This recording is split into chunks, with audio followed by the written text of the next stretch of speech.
The Chelsea conundrum, a £2 billion stalemate, and the fight for Ukrainian aid.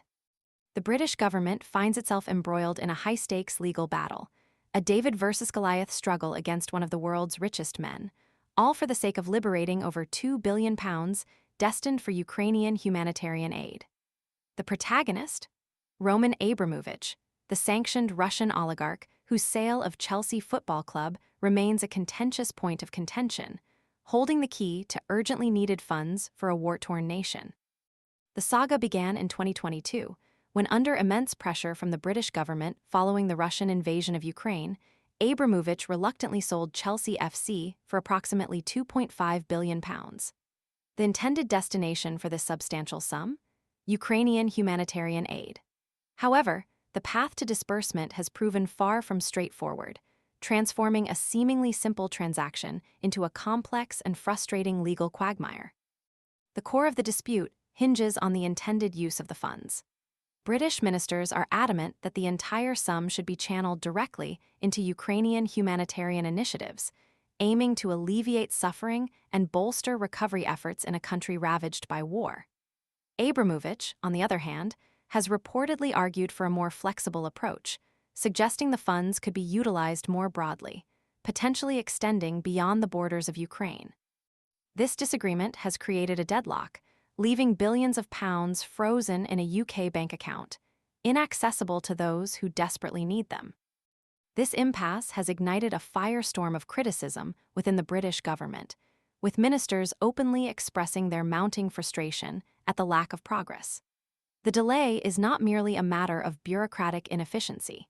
It represents a significant setback in the UK's efforts to support Ukraine, particularly given the recent decision by US President Donald Trump to freeze military aid and curtail intelligence sharing. This sudden shift in US policy has left the UK scrambling to find alternative sources of support for Ukraine, making the release of the Abramovich funds all the more critical. The desperation within the government is palpable. Sources reveal that ministers are prepared to take the unprecedented step of initiating legal proceedings against Abramovich, risking a potentially protracted and highly publicized court battle to unlock the frozen funds. This bold strategy underscores the profound urgency of the situation and the government's unwavering commitment to delivering aid to Ukraine. The decision hasn't yet reached the desk of Attorney General Richard Hermer, who has faced criticism for allegedly delaying government decisions, but its imminent arrival is expected to further escalate the tension. The opposition Labour Party is also feeling the pressure. Keir Starmer, the Labour leader, faces mounting calls to advocate forcefully for the release of the funds, especially given his recent controversial decision to reduce the aid budget to prioritise defence spending. Labour MP David Taylor succinctly summarised the widespread sentiment in the House of Commons, stating, "The sooner we can get the Chelsea money into Ukraine and humanitarian aid, the better, because it should, in theory, free up ODA money for other situations around the world." The delay has not gone unnoticed by parliamentary committees either. Members of the House of Lords European Affairs Committee last year labelled the failure to utilise the funds as incomprehensible, reflecting the growing public and political pressure to resolve this issue. David Lammy, a prominent Labour MP, has been particularly vocal, advocating for the seizure of Abramovich's assets and the redirection of the funds towards Ukrainian aid or the purchase of US weaponry. A Foreign Office spokesperson attempted to address concerns, stating, "This government is working hard to ensure the proceeds from the sale of Chelsea FC reach humanitarian causes in Ukraine as quickly as possible. The proceeds are currently frozen in a UK bank account, while a new independent foundation is established to manage and distribute the money."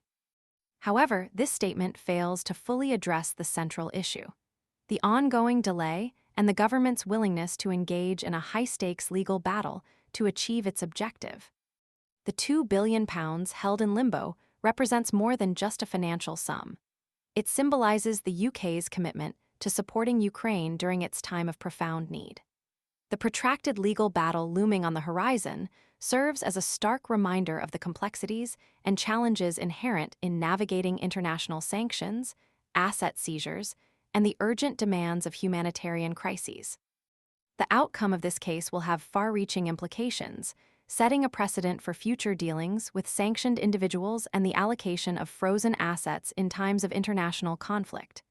The world watches, waiting to see if justice will prevail and if the much-needed aid will finally reach its intended destination.